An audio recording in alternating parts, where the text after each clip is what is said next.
Welcome, everyone. Thanks for joining us today. I'm Kalli Anderson. I'm the Director of Audio Journalism and Professor at the Craig Newmark Graduate School of Journalism at the City University of New York. Today, I'm very excited to be presenting along with our bilingual journalism program, this panel discussion on bilingual Spanish-English podcasting. And just one more sort of housekeeping thing, please put your questions for our panelists. We will be having time at the end to ask questions of them. Please put them in the Q&A question box, which is different than the chat. So you should see it on the bottom of your Zoom screen. We have two of the graduate students at the school, Tasha and Santiago, who will be monitoring that Q&A box and voicing the questions you have. And you can put them in English or in Spanish. And we will pose them, as many as we can, to the panelists at the end. And we will be giving this last bit of instructions in both English and Spanish to follow. But after that, as you just heard, you will just be able to press the interpretation box and we won't be repeating things necessarily in both languages anymore. That said, I would like to, in English, first introduce our moderator, Alana Casanova-Burgess, is the host and producer for La Brega, Stories of the Puerto Rican Experience. She was previously a reporter and producer for the Peabody Award-winning National Public Radio show On the Media from WNYC Studios and for the Brian Lehrer Show. She has been producing audio journalism for the past decade. Her work has also been featured in The Guardian, 99% Invisible, Throughline, The New Yorker Radio Hour, Latino USA, and many other places. In 2021, she was part of a team that won the Alfred L. DuPont Columbia University Award for Blind Spot, Tulsa Burning. And in 2018, she was a Livingston Awards finalist for her reporting from the island after Hurricane Maria. She has roots in the Caribbean, Brooklyn, and much to our delight at the Craig Newmark Graduate School of Journalism as one of our alumni and also one of our instructors here at the school. And I would now like to pass it over to my wonderful colleague, Carmen Graciela Díaz. Thank you, Kalli. Buenas tardes a todos. Saludes. Un placer estar. Thank you, Kalli. Good afternoon. It is a pleasure to be with you here today. I am very excited to have this section in Spanish as well. I believe you have been told that we have that possibility. This is truly multilingual. My name is Carmen Graciela Díaz. I'm the director of the Craig Newmark Graduate School of Journalism at CUNY program, the director of audio journalism. And I'm very happy to have with us Alana, Erick, and Sayre. Thank you very much to Kalli Anderson, who has made it possible for all of us to be here. And we will also be hearing from, having the assistance of some people who will be checking the Q&A box so that we can take as many questions as we can. Please be sure to write them down in the Q&A box. You can see it at the bottom of your screen. Just type them in and we will be monitoring those. It is a pleasure for me to introduce Alana Casanova-Burgess. And, well, welcome. You have the floor and welcome all. Thank you, Carmen. Welcome, everyone. Here is the bio for Quevedo. Sayre Quevedo began as a reporter with youth radio in Oakland, California at the age of BBC Shortcuts, Love Me on the CBC, McSweeney's Quarterly, and Radio Atlas. In 2018, his piece Espera received the Third Coast RHDF Director's Choice Award, and his other piece, The Quevedos, was nominated for a Best Audio Documentary Award by the International Documentary Association. It is a truly beautiful piece. The following year, he won the 2019 Third Coast Gold Award for Best Documentary for The Return, which I listened to this weekend and made my eyes pretty sweaty. He's the recipient of the 2021 Signal to Noise Award from Union Docs for his upcoming documentary, Terms of Endearment. Quevedo was the fall 2019 podcaster in residence for the San Francisco Museum of Modern Art and has worked for The Daily at the New York Times, Audible, Latino USA, and Vice News. So welcome to Sayre. And also welcome to Erick Galindo, a 5-time Telly award-winning writer, director, and producer, originally from Southeast LA. He's the creator and host of Ídolo, the Ballad of Chalino, Sánchez. And he also created, hosts, and is the head writer for the hit immersive storytelling podcast Wild for LAist Studios, and co-creator and executive producer of the Mexican Beverly Hills for CBS, which is so cool. He has written essays on life and culture for the New York Times, Los Angeles Times, and LAist. Whew. He was the first managing editor of LA Taco, where he won a James Beard Foundation Award, along with his business partner, Patty Rodriguez. Erick recently launched Sin Miedo Productions to write and produce Latinx stories in podcast, TV, and film. So welcome, Erick, as well. Your bios leave me breathless. So maybe we can take a moment to hear some tape and maybe hear from Sayre first. Do you want to set this up in terms of how we work across languages? And I know you consider The Crisis to be a bilingual podcast. So do you want to set up what we're going to hear here? Yeah, sure.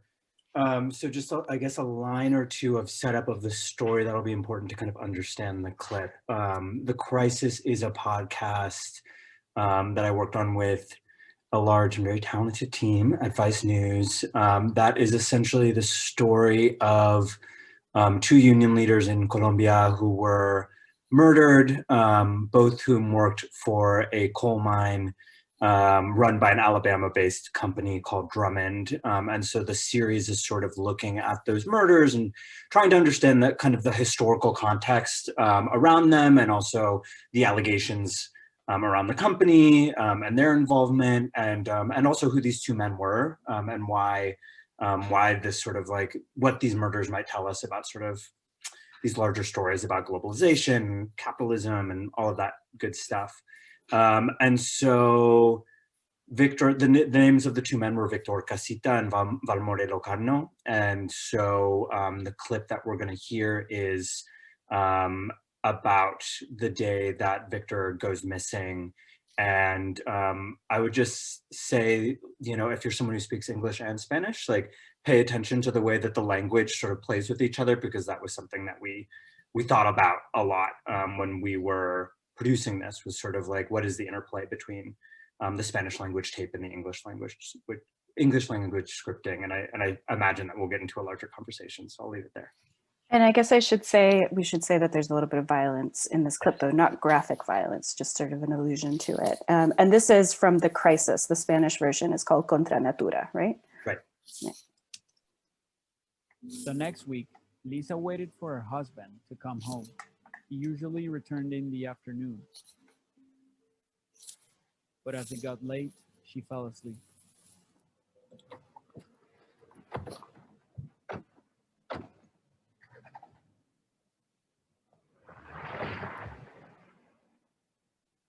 And then she got a call. It was Victor's sister. Que a Valmore lo habían matado y a Víctor Hugo se lo habían llevado. She said that one of Drummond's buses had been stopped by armed men, and the mine workers had been forced off the bus. That they had killed Valmore right there on the side of the road and pulled Victor onto a truck.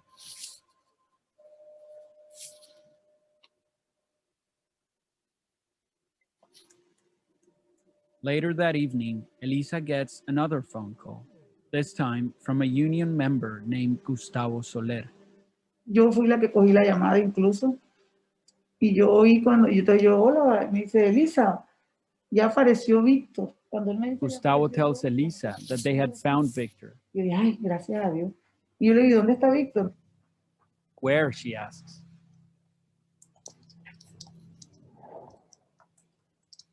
En la morgue de Bosconi.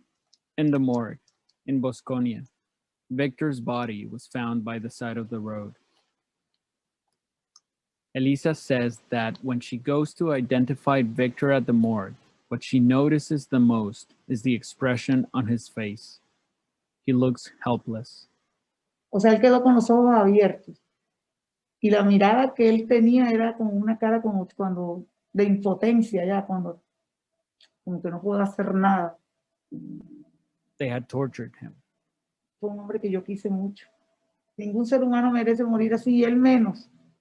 Nobody deserves to die like that, Elisa says, Él menos.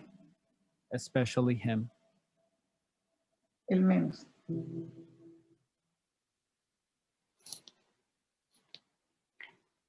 So what's the thinking there with using so much untranslated tape?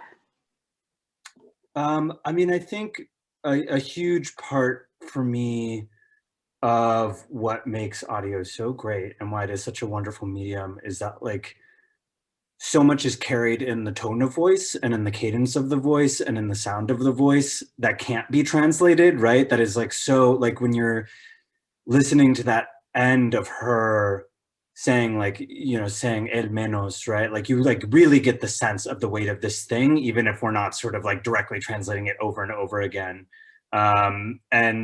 And so my hope in sort of not directly translating every single thing that is being said is that if you understand both languages, like great, you're going to get even more of the weight of that feeling. But even if you don't, you'll be able to hear in the sound of the voice and hear in the cadence of the voice sort of what's happening emotionally. And so that was a huge part of it. And I just, yeah, I think that's the experience that we tried to sort of give listeners throughout the series, was sort of to understand the feeling of what's happening regardless of sort of access to either language.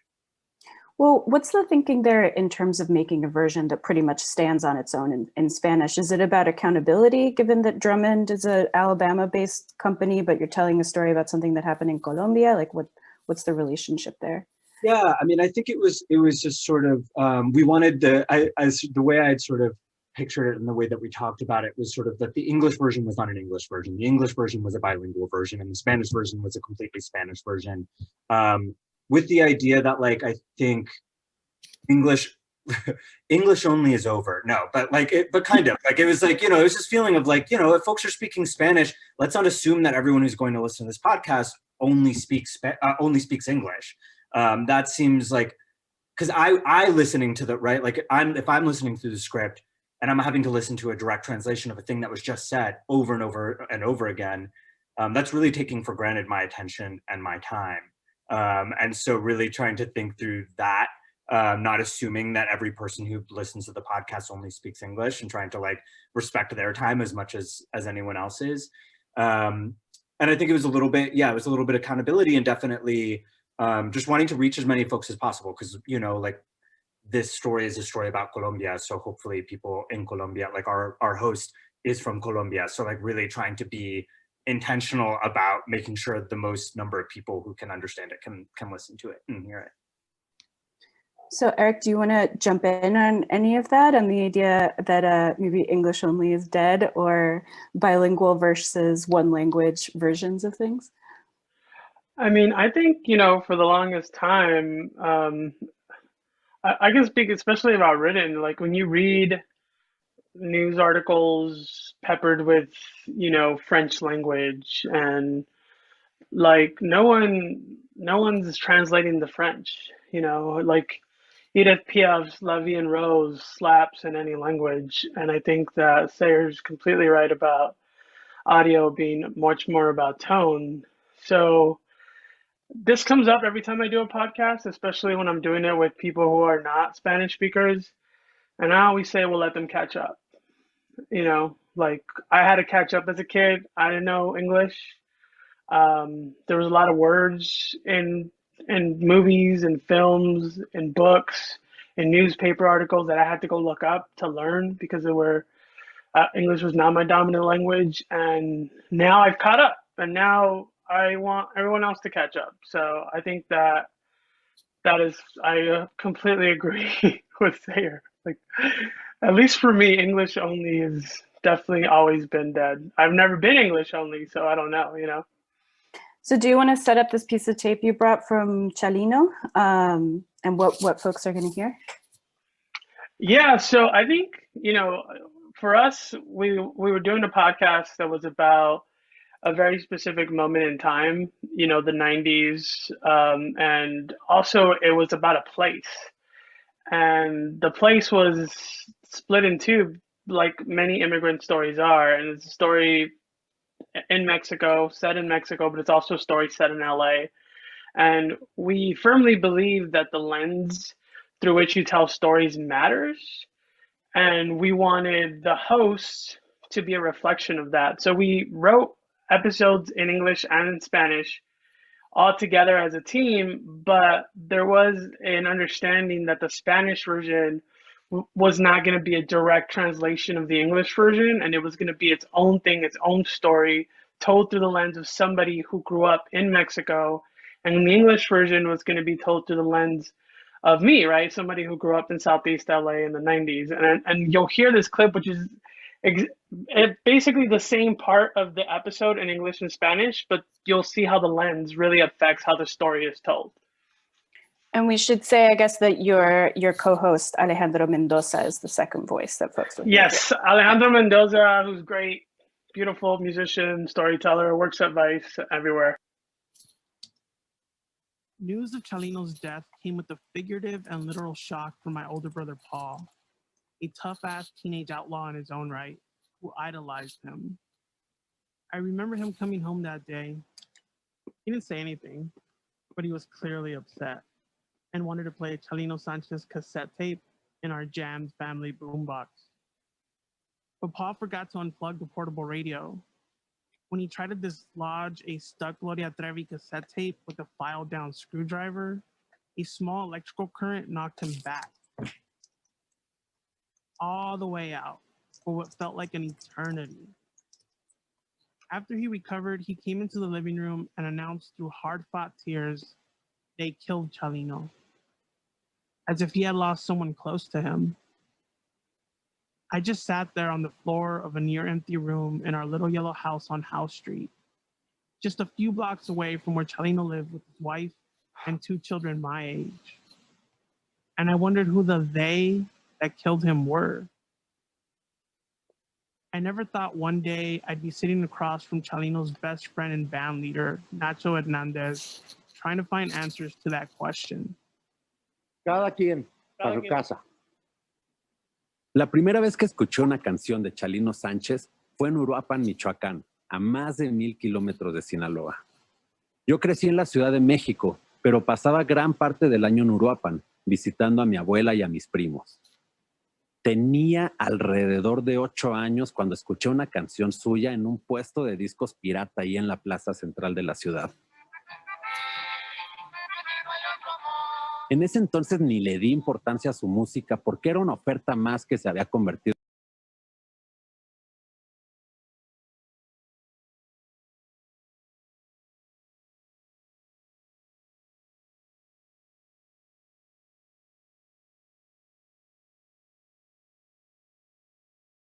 Me cambió la vida.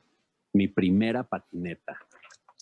Con la patineta llegó el punk rock y mi cabeza estalló al ritmo de los guitarrazos con distorsión.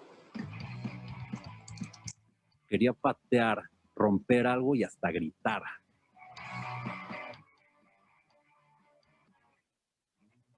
Un verano, cuando tenía 11 años, llegué a Uruapan con discos de NoFX, Green Day, Rancid, emocionado por mostrárselos a mi primo mayor, de quien buscaba aprobación constantemente. Me dijo, esa es música de locos, pinche chilango. Escucha esto. Y puso un disco de éxitos de regional mexicano. Ese verano absorbí lo más que pude del género y volví a la ciudad. Cuando les mostré las bandas que descubrí a mis amigos, las rechazaron. Mi gusto por esta música se consolidó a puertas cerradas. Cool. I love that writing. Did you both do interviews together as well? No, we split the interviews up. I did all the interviews in the US and he did all the ones in Mexico. It was during the pandemic, neither of us traveled across the international border. Most of our interviews were done in person. We did do a lot of Zoom stuff with like the academics, but with people who were readily available to us, we definitely went and talked to them. but yeah, I mean, I do think it really clearly does show, like, when you listen to the English version of Ídolo, it really is a survivor's story, like a story of like survivor's guilt that a lot of us have, who are the descendants of immigrants who get caught up in very violent, vicious circles. And if you listen to the Spanish version, it's really a story of, what it's like to grow up in that world and how you sort of, the balancing act you have to do, which is to basically accept the reality, but also like turn it into art or try and investigate why it occurs. And I think that it's beautiful if you are an English and Spanish speaker, which is definitely who we were targeting with this show, because you can listen to both versions and get a lot of new information in either of them. So it was like it was told for everybody, I have a piece of tape, and now we're in like year 17 of this pandemic, and Zoom audio sharing is still the best, easiest thing for us audio professionals to do. But this one's pretty short. So I think there's sort of a spectrum here. Like there's the Sayre method of doing some sort of bilingual work, like, right, there's no English version, there's just a bilingual version. And then there's what you're doing, Erick, which is like the two hosts with two different perspectives, bringing either side of the border to this. And then there's La Brega, which is somewhere in the middle. Like I thought we were doing bespoke translations before I heard the Chalino podcast. And then I was like, this is next level shit. But so with La Brega, you'll hear in this clip, this is from a special we did for Reyes on snow, a time that snow was brought to San Juan. And there's archival tape, which obviously only exists in one language. But then you'll hear how I did interviews in two languages for sources who were bilingual. So you'll hear that. But the star of the newsreel is not Puerto Rican at all. She's a tiny ambassador for this white Christmas. To San Juan, Puerto Rico, from New Hampshire's White Mountains, comes 12-year-old Nancy Conway, the Snow Princess. Nancy is bringing to this torrid zone commonwealth a commodity unknown here, but plentiful in Nancy's home state. Transported by airplane belly boat. The Snow Princess comes down the airplane steps in a cable knit sweater and a winter hat. Doña Fela and a couple of kids in traditional costumes greet her. Watching it, you wonder how much snow is melting during all that pomp and circumstance. Do you remember trying to taste it? Yeah, I did. I ate it. It was ice, a big surprise. In Puerto Rico, we put flavor to the piragua. The piragua. Which is a cone of ice. With a syrup, with a sugary flavor on top of it, and it's delicious. And it didn't taste like my piragua. It tasted like nothing, like water, which is what it is. What's the fuss? There's nothing to it. Tastes like nothing. Pero la estrella de este noticiario no es boricua. Es una pequeña embajadora para esta blanca Navidad. To San Juan, Puerto Rico, from New Hampshire's White Mountains, comes 12-year-old Nancy Conway, the Snow Princess. Nancy is bringing to this torrid zone commonwealth a commodity unknown here, but plentiful in Nancy's home state. Transported by airplane belly boat. Desde las montañas de New Hampshire, según el locutor, llega la princesa de la nieve. Baja del avión en un suéter y un gorro de lana. Doña Fela y un grupo de niños en disfraces le dan la bienvenida. Hay otro niño, el hijo de un ejecutivo de Eastern Airlines, vestido como un jibarito. Hay unos bueyes y una carreta y niñas en vestidos de flamenco, lo cual tampoco tiene sentido. Mientras lo ves, es inevitable preguntarse cuánta nieve se ha perdido durante toda esta ceremonia. Antonio cuenta que cuando recibieron la nieve en Puerta de Tierra, él y los otros niños se vistieron en ropa blanca, color que no duró mucho. Se pusieron marrón, naranja, cuando la nieve se convirtió en fango y la ilusión se derritió literalmente en nuestras manos, sobre nuestros cuerpos, en la cabeza. Apenas dio tiempo para saborear un poco, literalmente, pero nada, era una piragua sin frambuesa. Cuando empezó a derretirse, ya era piragua. Pero piragua sin sabor. Sin sabor, el hielo nada más. Le faltaba la frambuesa. Una piragua sosa que no duró mucho. No duró nada. So a friend from Argentina pointed out to me that piragua has other names elsewhere, right? Like, what do you all call piragua? Like a snow cone? Yellow. Yeah, that's what I've heard too. Yeah. So anyway, we translated it in English, and I sort of regret that I didn't do a solid on the Spanish. But someone asked in the chat, and everyone should be putting their questions in the Q&A box. But anyway, I'll direct the question to you both. How much could you calculate, like how much harder it is to make an episode in 2 languages? Like, is it like 50% harder or like 100% harder? I would say 100, because it's basically you're making 2 shows, at least for us. Mm-hmm. Yeah. I say this not to be contradictory, but it's actually, it's easier. I think for me, it's harder. But again, I think it gets back to this question that you're talking about of the approach to the bilingual work, right? Which is like, for me, it's easier because I can understand Spanish and English. It's easier for me to like write a script around the Spanish tape. Yeah, rather than thinking about it as like a whole separate part of the thing, as a separate part of the story. I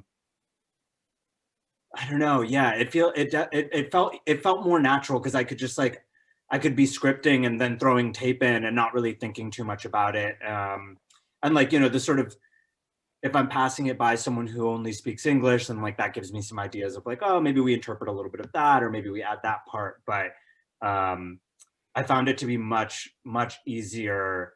I think when you're directly, the question of then translating it all into Spanish, into an all Spanish version, is a completely different thing. I think that is much harder. I did not have to do that, thankfully. But the bilingual version for sure, it just felt like cool. Like I'm just using this tape and it felt pretty organic to the process. Did you do it first in Spanish or first in English or first in bilingual? You're on mute. First bilingual, sorry. Oh, gotcha. Yeah. What about you, Eric? First English, first? You did it both at the same time, right?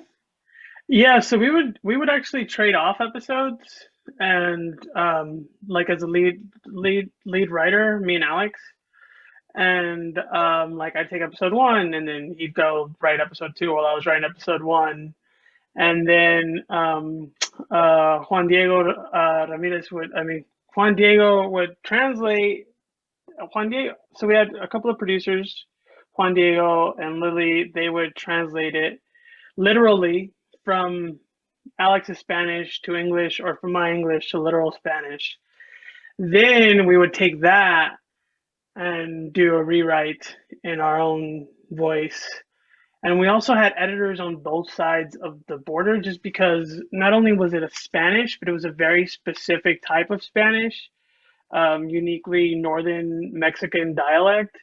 And so we had to have, like, we wanted to make sure that we were being very authentic to the voice that we were trying to capture. So that's why we had like 2 sets of editors. And yeah, so we would go back and forth. And it was, yeah, I mean, and the other thing is we were dealing with the subject matter that's very like tricky, you know, narco culture in Mexico, especially like for our team in Mexico, who's got to live there and continue to work there. So there was a lot of like nuance that we needed to make sure like was filtering through. And yeah, I think it's very much like, for this specific type of podcast that we did, it was like doing 2 shows, targeting 2 different audiences, and with 2 different like things. Like, and if you listen to Ídolo in English, I can say things like more definitive about who I think killed Chalino, because I am not a Mexican journalist, you know. Whereas like as a Mexican journalist, you have to be way more careful about things like that, for example, or even just your opinion about narco culture or narco music, you know. And for me, I'm very privileged to just be like, yo, like I'm from LA. In LA, we stay real, we say what we mean, whatever, you know. And it's a whole different thing. And also like to not be disrespectful to anyone, living or dead, because these are very complicated people with very, you know, who have lived very dangerous lives. I like that. Oh, I'm sorry, Alana. Do you mind Oh, no, go for it. No, no. I just, yeah, I mean, I think that's such an important point that you're making, Eric, too. Like, I think something that I don't want to get lost is like bilingual podcasts are about language, obviously, like on a very surface level, but they're like, I think it's like, that's 10%. That's like the tip of the iceberg is language. And then the other 90% is context, right? And like specific geographic, cultural context, like the context of the reporters that you're working with and the producers that you're working with. Like, I feel so grateful for the crisis that we worked with Ramon Campos, who was the host out of Colombia, because not only had he sort of been covering so many different aspects of life in Colombia, which is a huge country, but also just very specific regionally to the place that we were focused on, which was Cesar. He had worked there, so he knew people. He understood a lot about like the specific cultural context of that place in a way. And like similarly, would sort of say things like, well, we can't not mention this thing, because if I was from Cesar and I listened to this podcast, I'd be like, why the hell haven't they mentioned that? And so I think it's really, yeah, it's like, I love what you're saying, Eric, because it's a good reminder that like when we're talking about making work in two languages, we're also talking about making work across contexts. And that is so much more of what you're thinking about in scripting beyond just like, did I translate that word correctly? Like, I think it's super important. Exactamente. Voy a cambiar ahora a español un momentico para los otros. All right, now I'm going to switch to English. For English speakers' sake, we have two directors that live in New York and two producers that live in San Juan. So we have that different lens of diaspora being represented, but also that perspective of those who are still on the island and that understand that it's something very specific, very Puerto Rican, very Boricua, and that can't just be interpreted for others. It's like, catch up. If you don't understand, look up the language. Go to Google, find it. Yes, well, piragua, I think it's great that you use that word because it is very specific. And the street vendor que vende piragua, el vendedor callejero que vende una piragua es muy distinto del que vende hielo en México. Y we use that word that we use specifically in Puerto Rico. It is associated with Puerto Rico, but La Brega. It was so inspirational in everything I did for Chalino because it was so like, oh my God, like just telling the story of a place through scenes and characters and people. And oh my God, I love La Brega so much. I just wanted to say that before we moved on. Sí, es muy bonita, muy bonita. Bueno, hablando de beautiful. Yo trabajé con Marlon Bishop. Well, speaking of that, I worked with Marlon Bishop from Futuro Studios, and I know you worked with him as well. And Sayre, who is coming from Latino USA, also counts on Marlon Bishop. So you have Marlon Bishop, who is the charmingest gringo there is. And we can also talk about how this influence of Future Studios and Latino USA and working for an audience that we know many times is bilingual. It's not really a question. I'm just saying that, you know, Futuro Studios, it's great.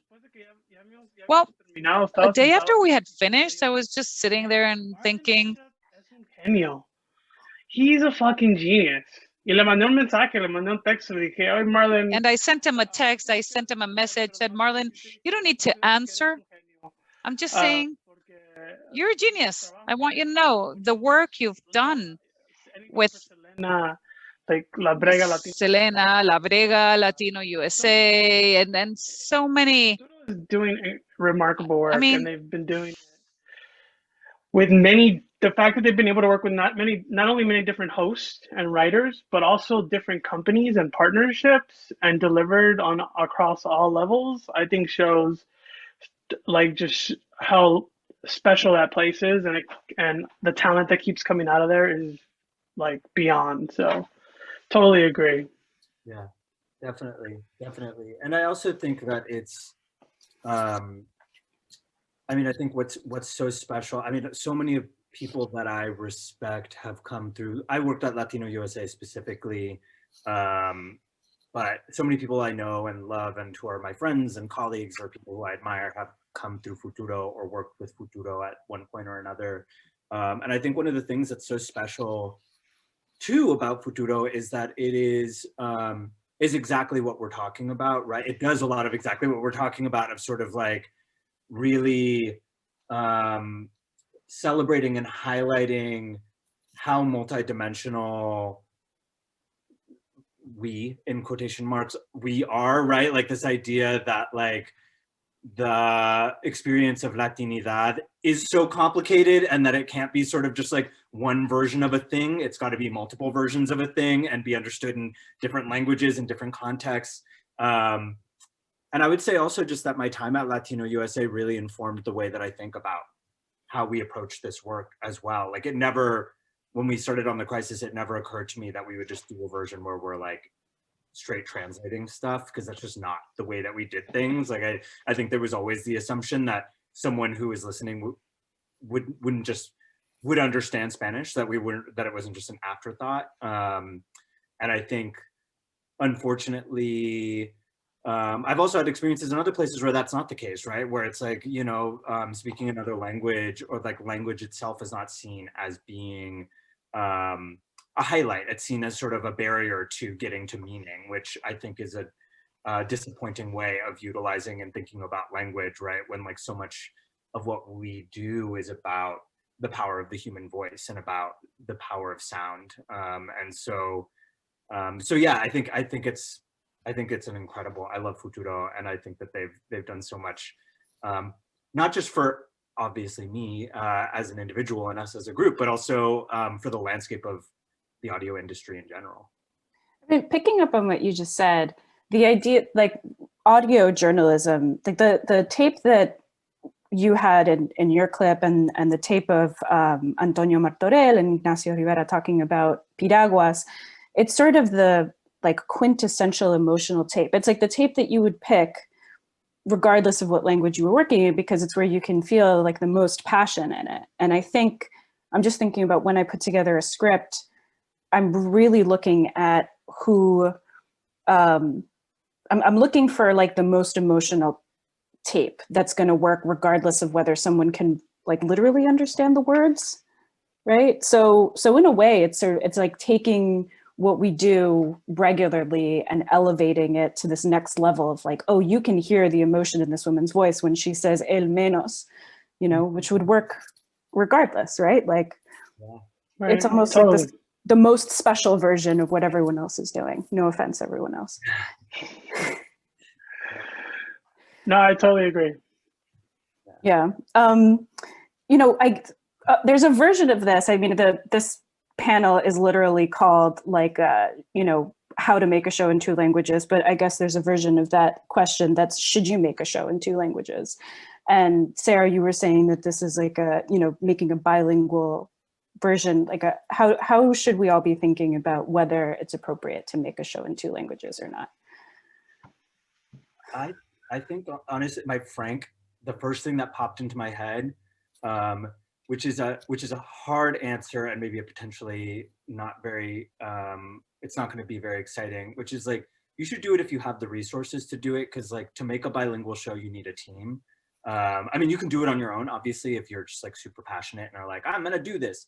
But I think like having and when I say a big team, I don't just mean like hands on a thing. I mean, like, I don't just mean like all people who speak English and one person who speaks Spanish. Because I think that is like a reification of some dynamics that are hella toxic that already exist in our industry around like putting more work on people of color to like interpret experience and language in work. But I mean like having the resources to hire people on who have, like Erick is talking about, like have the specific geographical context and understanding and experience to really like carry something and understand it and write it, interpret it, and find meaning in it. I think that is like, that's the first thing that popped into my head when you asked that question, was just like, I think you should be making a bilingual podcast if you have people who can really speak to the experience of the thing versus just literal translation, because I think that's a quarter of the work that gets done in a series or a piece. So that's the first thing that popped in my head. I'll try to think of something something nicer perhaps, but that was the first thing. That's the first thing that I thought of. It's the first thing I thought of too. Like, if you can afford it, definitely you should do it in both languages. I think, or even multiple languages. Like, I think Alonde Media did the Maradona podcast in like 8 languages, and I mean, I was like, wow. But like, oh man, like, I will say yes, it does require a lot of resources, but for the people on the other side who are the investors, it also is a bigger return on your investment, right? So like, you do get like just talking like brass tacks, more impressions, more downloads, bigger audience. You know, this is the reason why Netflix exists everywhere in the world, you know? But I do think there are stories, and I think a lot of the stories that we've told, they, like Sayre said, have to be, they're probably bilingual stories that are better in Spanish, you know? Like, and like, for me, like, this is the first podcast that my parents ever listened to. And I was talking to people who were like, my son is listening to this, my grandma's listening to this, we're listening to it together. And so it was like multi-generational in a way that was so beautiful, that I think that like, that is one of the reasons why I like to tell stories in both languages, because I want to tell stories for all the people I grew up with. And those do include people who only spoke Spanish, people who speak Spanish and English, and even people from the Latin American diaspora who only speak English, you know? So I think it's just so like complex. And I always say, like, do you? My lens is this. This is how I tell stories. You don't have to do that. You shouldn't do things. You should only do the things that you like really, really connect with and resonate with.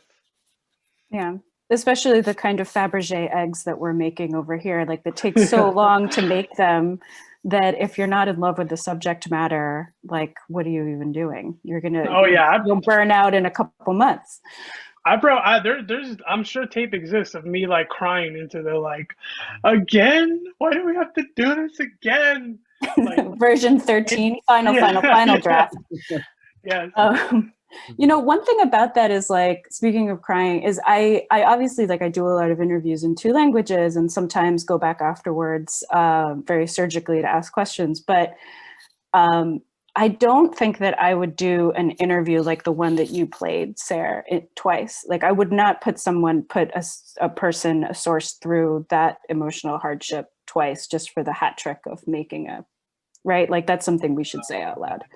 Trauma-informed interviewing tells us that like you strategize around those sorts of questions, because like it's already re-traumatizing and for people, or can be re-traumatizing for people to relive that moment in one language. I can't imagine trying to relive it, especially if it's something, if you feel stronger in one language versus another. I'm sure there's some psychological effect to interpret your experience into a language that is not even comfortable for you in the first place. So yeah. Right, yeah.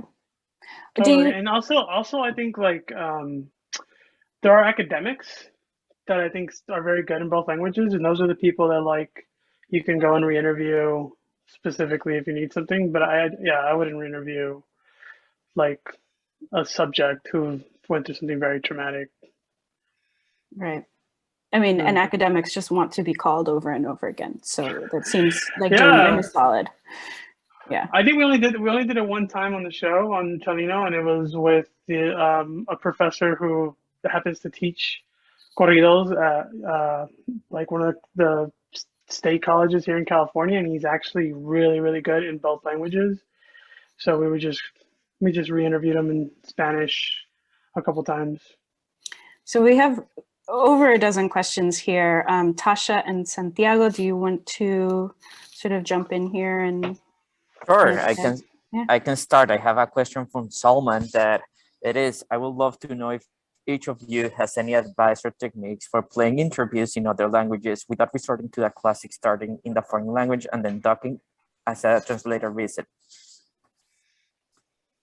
Oh, sorry, Eric, if you want to go ahead, I'm still formulating. I tend to not like that unless there's the tape is really bad for some reason. Like if the tape in Spanish or like in the other language is hard to understand in either English or Spanish, then I think the duck under really works well. But I prefer to just play the tape and sort of recap it like the way if you listen to The Crisis does. Like I think that is my preference. I think it's a mix for sure.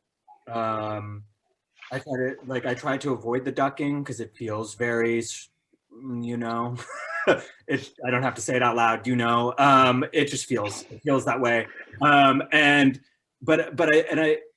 really, I mean, and again, I know that this probably sounds very like heady and like, but like the rhythm of the thing is really important. And so I think I try to think about the tape, one, in terms of if I spoke both languages, what would I want to hear? Like, even if I have to translate slightly after a thing, like what can I keep a couple of details in the tape that are not going to make it into translation? So at least if someone speaks Spanish, they feel like they're getting like a little more out of the experience.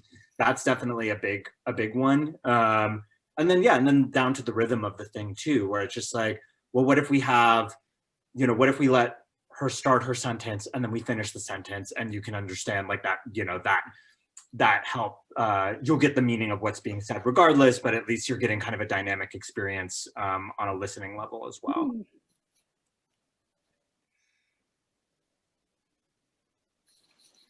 Next question. I have nothing to add. Sayre said it perfectly, and so did Eric. There's nothing like.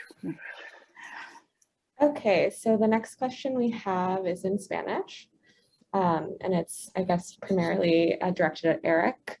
So it says, si ambas versiones de Ídolo If both versions of Ídolo are different and they're adapted to each setting, if you would like to hear the full landscape, would you then have to listen to the podcast completely in both languages if somebody only speaks Spanish? Manage that.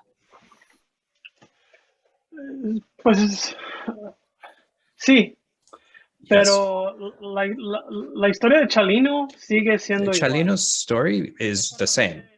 Está fundamental en los dos idiomas. It is Perdiendo es la historia. a central idea in both languages, but what you're losing is the personal story of this Mexican redhead who grew up in Los Angeles in the 90s when Chalino was hitting hard, was being heard all over the place. If there's a little bit of that, it's peppered in between the episode, but it's not front and center in the story. And if you only listen to the English version, you're not getting the perspective of somebody who grew up as a punk rocker, reporter from Mexico City. That is what you lose, but Chalino's story remains central to both versions. Sí, yo diría que igual con la Brega. And I would say it's the same with La Brega. The journalism that's produced is the same, but you're just going to miss out on some jokes that we might make. For example, in the clip that we played, I said something trajes de flamenco about flamenco outfits.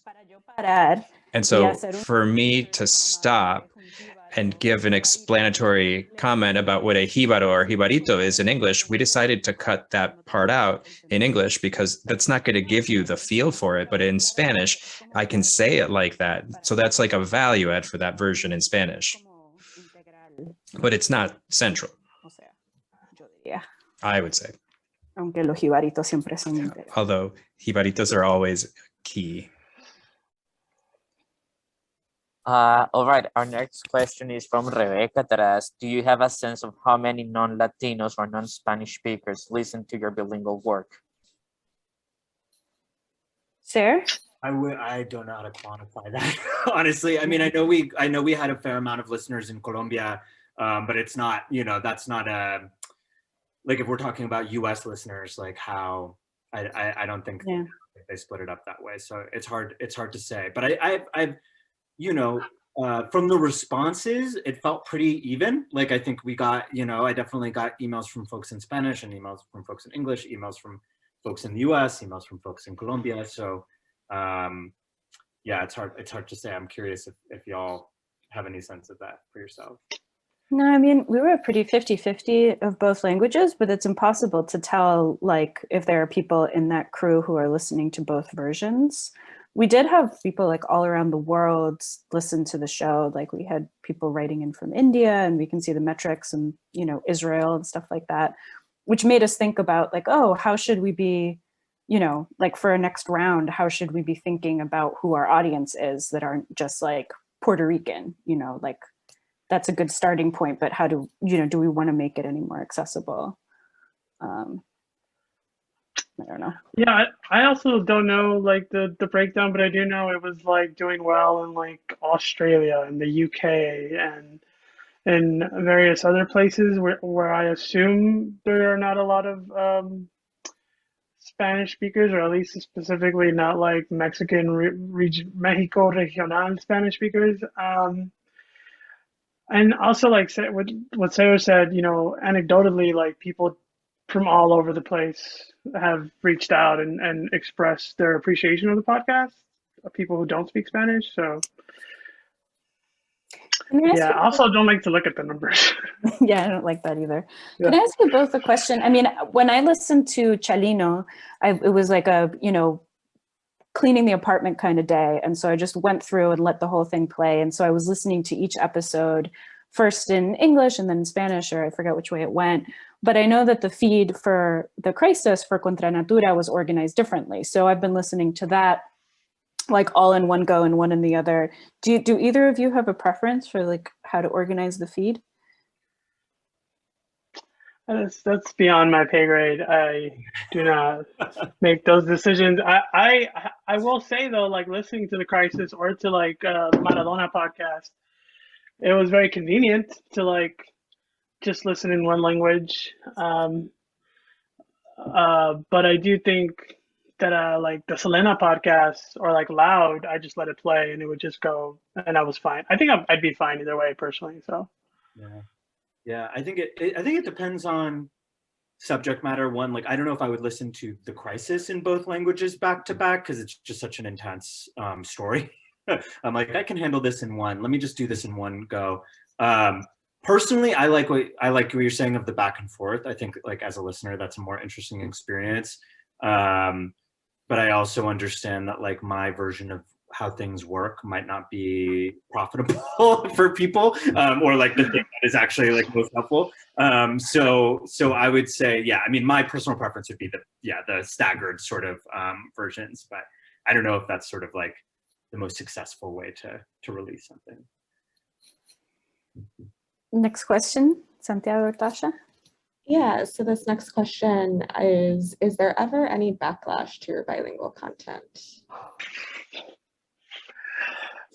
Is there ever not? I would say. I will say it's gotten less and less, but I remember early on, when I was doing bilingual content, I would get a lot of hate mail. A lot of, especially during like the Trump administration, when I feel like there was just a lot more of that going around. It's like magic. It's just fucking God, and it's God. I don't know. But yeah, a lot of people, especially because, I like to tell stories about the people I grew up with, and they happen to be like sometimes like thugs and criminals and like very complicated people, and that, some people might say that perpetuates a stereotype, but it's hard for me to see the people I grew up with as a stereotype. So I get a lot of that kind of stuff, like, oh, of course you're a criminal and you're all criminals, and that type of shit. I don't think we've received, as far as I know, and I might just not have access to those emails. I don't think we've received anything about the bilingual aspects of the story, really. I mean, I think we got for sure hate mail at Latino USA, but like also a lot of that stuff was unhinged anyway, so it sort of felt like whatever.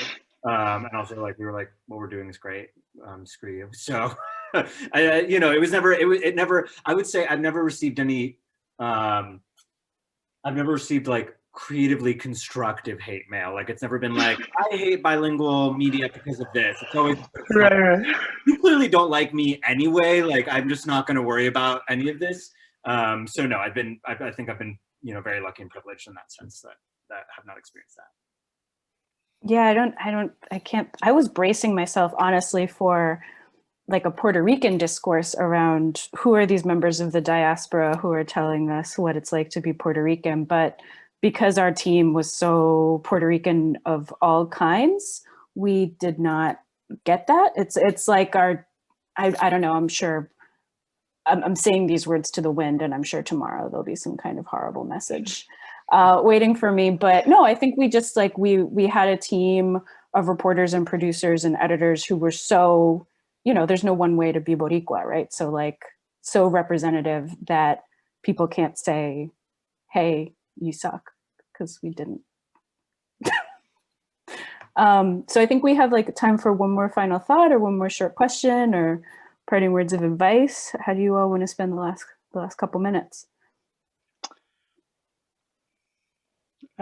Whatever y'all think. I don't have a preference. Should we do some recommendations for other shows to listen to? Oh yeah, that's smart. I like that. Yeah, I'll put my word in for Loud, which is another Futuro Studios production about the history of reggaeton, very bilingual. So Sayre's point about bilingual work. Evie Queen is like speaking, I don't know, a third language in that podcast. Yeah. What about you, Sayre? Go ahead. Oh no, I was just going to say on that same Futuro tip, I would definitely also recommend anything for Selena if you haven't already listened as well, and also Authentic, the story of Tableau, which is a series that the team at Vice Audio just put out as well. Not Spanish language content, but all language inclusive here in this bilingual panel. What is Authentic? Can you say more about that? Give me more sentences. It's the story of a Korean hip hop star whose life basically gets unraveled by a rumor online, and they've been releasing episodes every week, I believe. So I would definitely check it out. Nice, Erick. I definitely, if Maradona is a god, so if you want to listen to the Maradona story, I would definitely recommend that, and it's in multiple languages. It's from Spotify and Alumna Media. I really liked the Ballad of Mississippi Burning, the Ballad of Billy Joe.